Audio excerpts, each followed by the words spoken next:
ใจแบบนี้นะอยากฮู้ว่าคนนี้เป็นจังใดแบบนี้นะ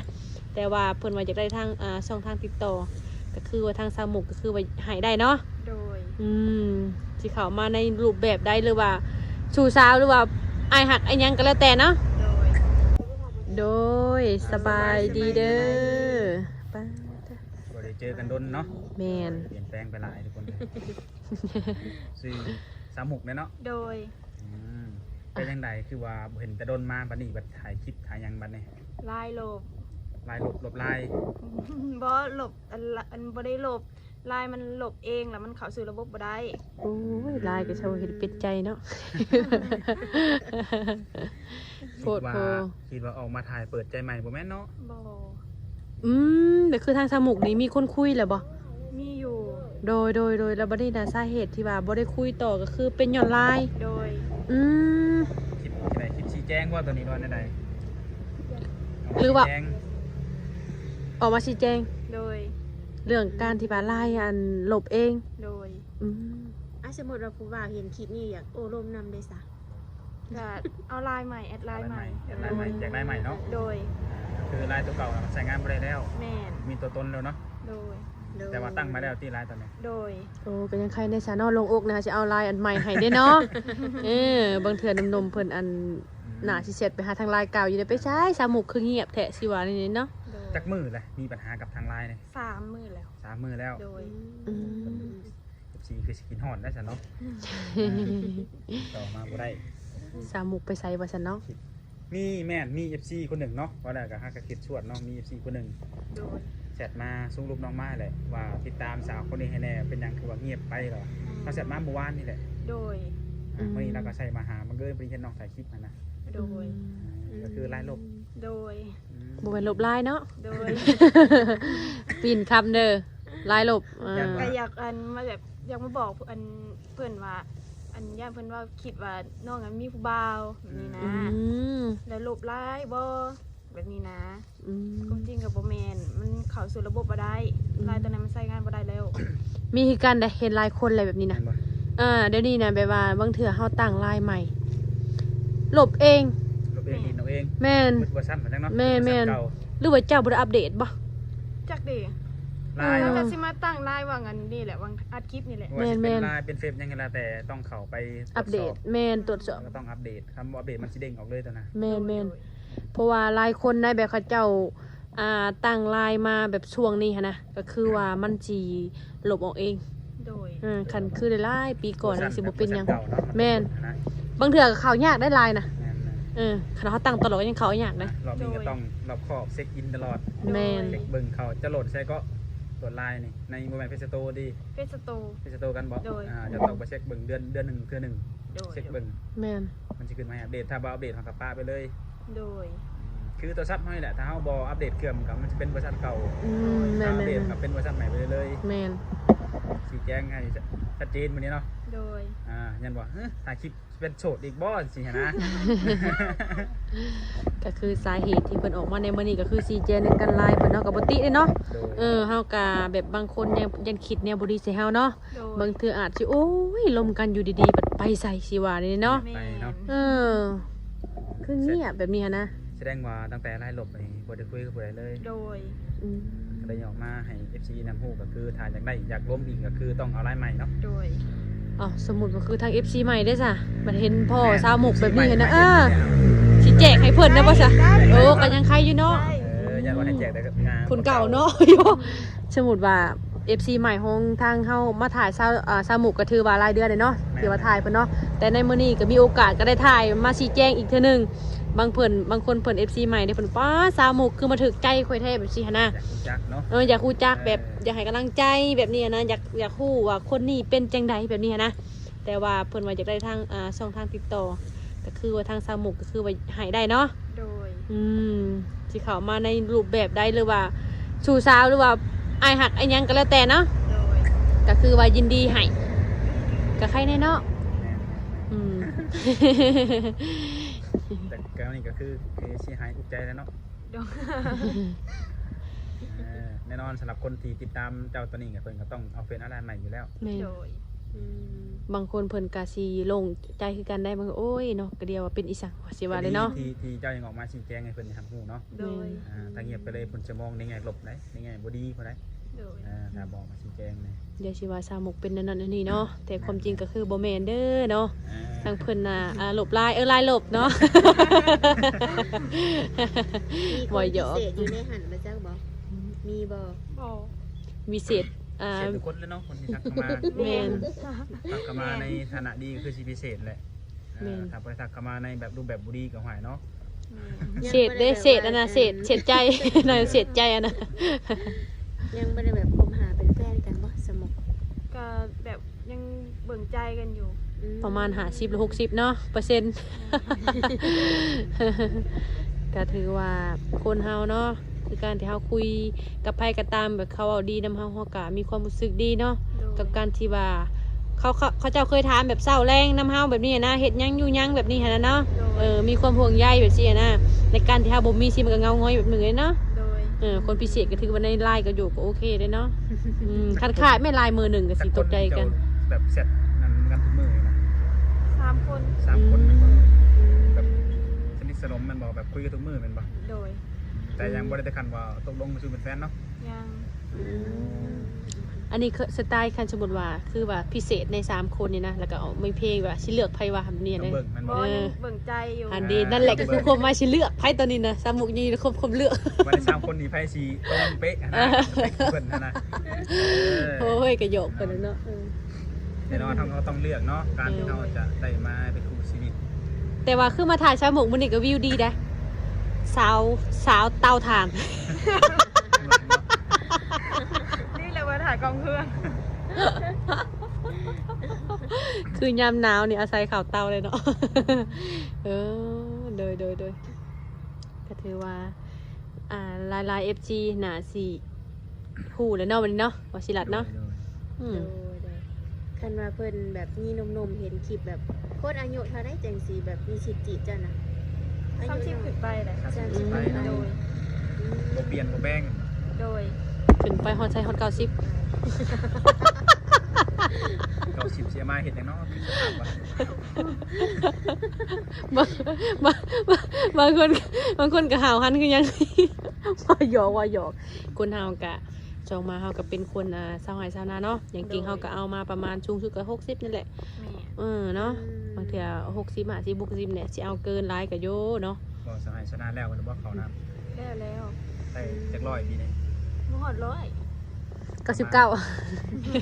อด หา60 โดย เนาะ โดย ยันว่า99ยังสอบ1บ่ฮอด100แบบนี้หันนะ เกี่ยวเองบ่หรือว่าจ้าง เกี่ยวเอง เกี่ยวเอง อืม จักคนเกี่ยวนะเขา 2 คนกับน้อง คนกับน้อง ป้า โอ้เมาเลยซ็อกน้องกับผู้หญิงมันบ่ โดย สองสาวยังบ่ทันมีผัวที่น้องกัน ยัง ป้านาเราได้รับ2คนโสดแล้วก็เกี่ยวเข่านะบุกเป็นบุกเลยแม่ ต้องมีขนาดต้องหาแบบไทยสักคนเนาะมาซอยแล้วนี่สองสาว บ่ชนนั่นเราว่าจะบ่แคร์ไปเลยเรา ฤ ว่า ดูเกี่ยวข้าวผ่านแล้วต่อไปก็ฤดูมันดำได้จะหน่อยเนี่ย แม่ หาคนมาไทยหน้าได้บัด หรือบอกไทยเองช่องไอ้น้องเนาะ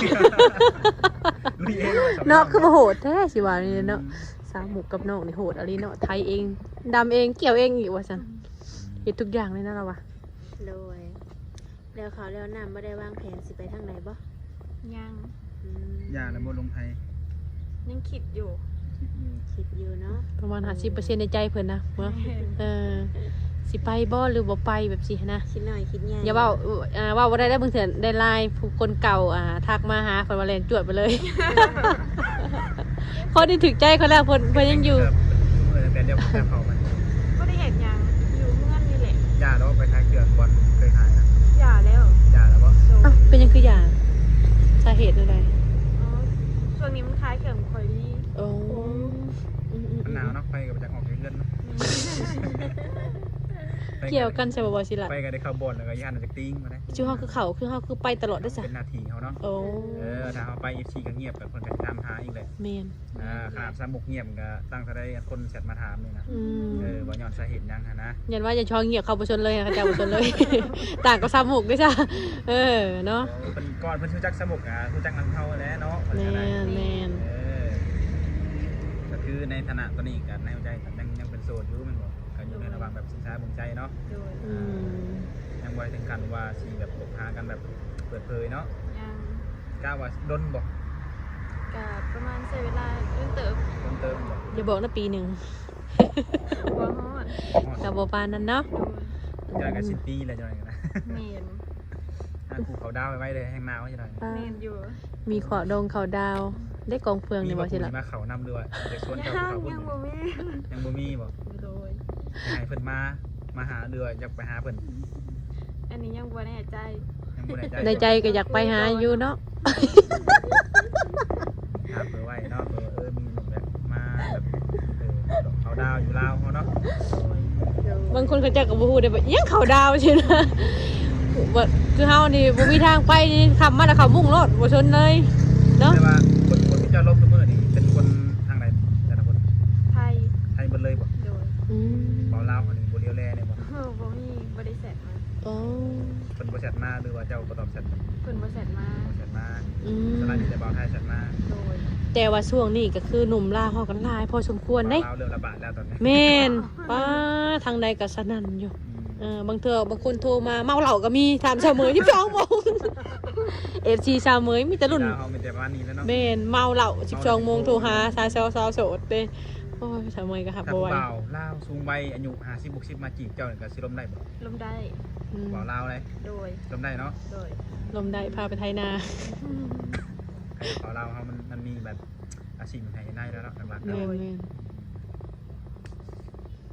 คนคุยก่อนๆเพิ่นบ่ได้ว่าสิมาหาบ่จ้ะ ยัง ยังบ่ได้คุยกันเรื่องนี้ โดย โอ้ อืม แล้วเพิ่นสิมาได้สักมื้อหนึง อันนี้ต้องคุยก่อนปรึกษากันก่อน ปรึกษากับเพิ่นกันบ่ โดยว างแผนข้างแน่กันบ่ โดย แม่นถ้าตะวางแผนว่าสิไปหากันอยู่ไสเนาะ โดย อ เพ ยู่ ราะ เฮือ มันยุ่งยากมันบ่ได้คืออยู่ไทย แม่นแม่นแม่น โดยอาจสิแม่ สมมุติจะฮู้บ่สมมุติว่าคันคือหนมไทยมาหาฮอดเฮือนนี่คนข้างบ้านก็เอาผัวแล้วไหวแล้วเนาะแม่นแปลกหน้าว่ามีแต่ว่าเอาผัวอย่างเดียวทางดี เนาะว่าผู้ดีกว่าตัวเฮาและพ่อแม่ก็คือคนข้างบ้าน แม่น เนาะก็คือความหมายนี่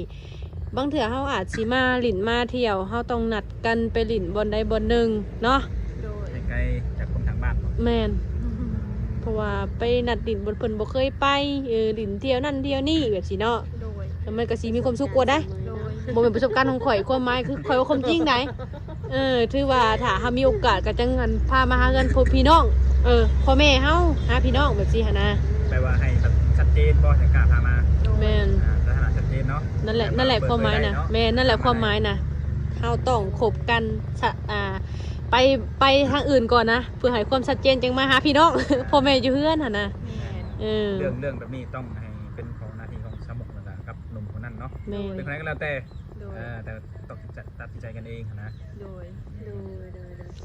เรากลับเกิดแบบสมุกเราได้ลายคืนเนาะได้ลายคืนแบบอื่นเราไปไทยเพลงเลย สมมุติคิดว่าอายุจักปีจังสิพร้อมสร้างครอบครัวนี่ อันนี้บ่ได้คิด ยังบ่ได้คิดอยู่ โดย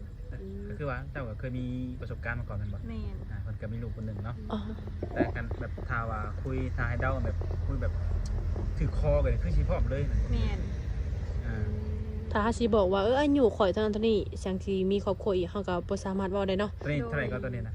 23 23เนาะคันว่าวางแผนว่า25วัด25ปีเพิ่นบ่มีผู้ลมเจ้าไปได้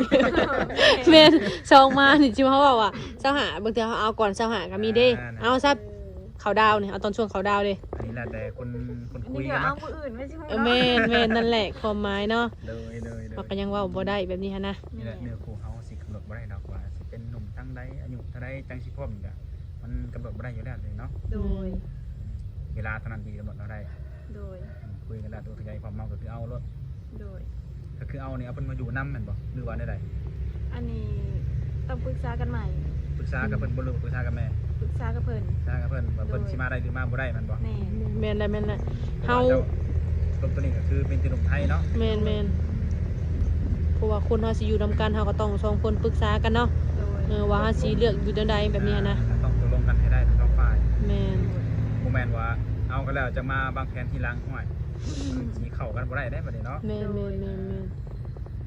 น จนได้ว่าข่อยอยากให้เจ้ามาอยู่บ้านข่อยอยากให้เจ้าบ้านเจ้าไปสิเนาะ เออ เอาไปมามันสิได้แยกทางกันเด้คันใจบ่ตรงกันหั่นนะ เนี่ย จักก็ว่ามาอยู่บ้านข่อยก็เฮ็ดเตาถ่านได้บ่สิ นี่ทางหลังข่อยนี่บ่สิ แม่น มาเก็บถ่านเนาะ เออ เจอคน ธุรกิจดำบ่สิ เจอคนจะปั๊มเพิ่นก็อยากดอกอ้ายอยู่ซื้อให้ดอกพัว โอ้เขาบอกว่าได้เถอะอ้ายมาหาน้องก็ได้น้องมีธุรกิจบ่สิสีดำบ่สิดำทางโต ขาวดำขาวดำ เนาะ เลยโอเคทุกคนเนาะก็มามื้อนี้ก็คิดว่าเพิ่นสิมาแบบบ่มีคนล้มจังซี่หั่นนะ โดย สิมาชี้แจงเปิดใจใหม่สิบ่แม่นเนาะ โด โด ย ย ออกมาอธิบายเรื่องลายเพิ่นที่บ่เงียบไปทุกคนเลยคือเจ้าจะได้แต่ลายมันบ่ โดย คือเฟซนี่ เฟซก็ได้ เฟซก็ได้แล้วมันบ่ โดย อืม คือความหมายว่าสิลัดเด้อย่าเว้าว่าแต่ว่าชี้แจงดอกเราเว้าอยู่เด้คันมีคนขอก็ให้คือเก่าเราว่า เก่า โอ้ยกระ ว่า ชับ สิหน้าใหม่หรือหน้าเก่าเนาะทาง โดย FC เพิ่นยังสามารถล้มน้องได้เนาะ โดย กระชับเปิดใจให้ได้เราก็ว่า แต่พอค่ะเฮาบ่ทันซ้ํบ่เปิดใจคือเข้ามาเฮาสามารถแจกได้คือเก่าก็แปลว่าเฮาก็เปิดใจคือเก่าหั่นแหละ ยังเปิดให้โอกาสหนุ่มๆอยู่สำหรับ แม่นพอสิแจกคือเก่าเด้ เปิดกันให้ตัวเองพร้อม โดย เพื่อจะได้เจอคนใหม่ๆอาจจะดีกว่าคนเก่าบ่แน่เด้อเนาะ แม่นเนาะ